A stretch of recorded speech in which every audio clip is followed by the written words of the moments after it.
بسم اللہ الرحمن الرحیم۔ السلام علیکم۔ اگرچہ امت مسلمہ کی تاریخ جنگی کارناموں کی مثالوں سے بھری پڑی ہے، لیکن مغربی دنیا کی نظر اس طرف کبھی نہیں جاتی۔ انہیں تو نیپولین بوناپارٹ، جولیس سیزر اور چنگیز خان کے علاوہ کچھ نظر نہیں آتا۔ اگرچہ یہ جرنیل بھی اپنی جگہ فن حرب کے ماہر تھے اور انہوں نے بڑے بڑے دشمنوں کو شکست دی تھی، لیکن تاریخ اسلام کا ایک ایسا جرنیل بھی ہے جس کا تذکرہ دنیا کی جنگی تاریخ میں لازمی ہونا چاہیے۔ اس بے خوف اور ناقابل شکست جرنیل کا نام خالد بن ولید ہے۔ صحابہ نے گواہی دی کہ ان کی موجودگی میں ہم نے شام اور عراق میں کوئی بھی جمعہ ایسا نہیں پڑھا جس سے پہلے ہم نے ایک شہر نہ فتح کر لیا ہو، یعنی ہر 2 جمعوں کے درمیانی دنوں میں ایک شہر ضرور فتح ہوتا تھا۔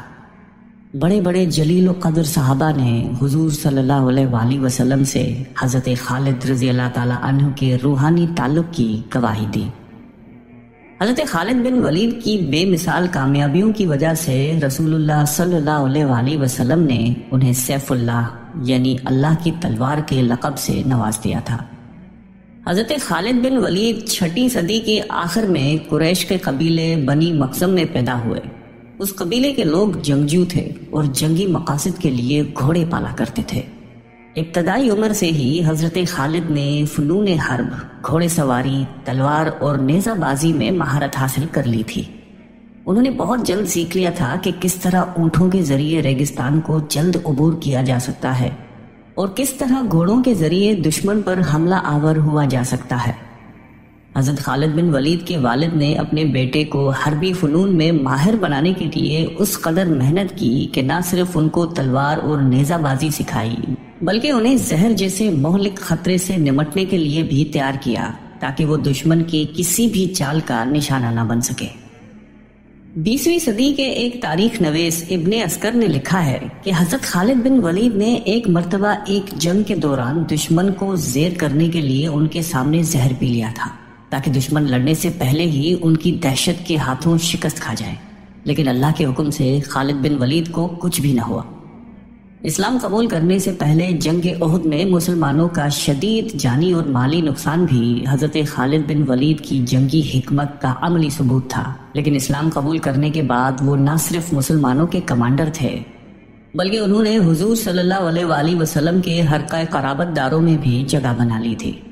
اصل میں قبول اسلام کے بعد ہی خالد بن ولید کا جنگی کیریئر شروع ہوا تھا۔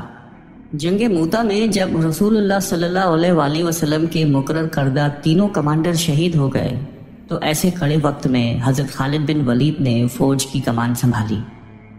3000 شکست خوردہ سپاہیوں کو ہمت دلائی اور اپنے بہترین جنگی حکمت عملی سے دشمن کے 20,000 سے زائد سپاہیوں کے لشکر کو شکست دے دی۔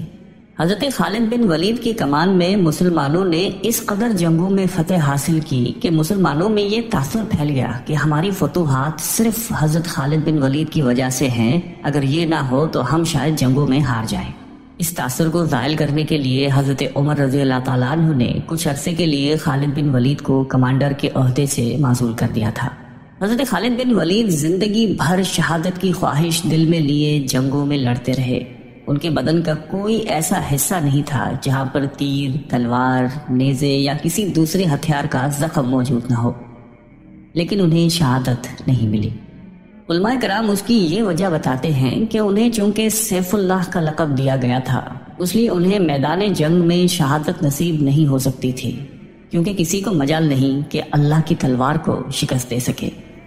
زندگی بھر خالد بن ولید کے ہاتھ میں تلوار کا دستہ رہا اور وہ اللہ کی راہ میں جہاد کرتے رہے۔ حضرت خالد بن ولید کا امت مسلمہ کے لیے پیغام ہے کہ موت لکھی نہ ہو تو موت خود زندگی کی حفاظت کرتی ہے۔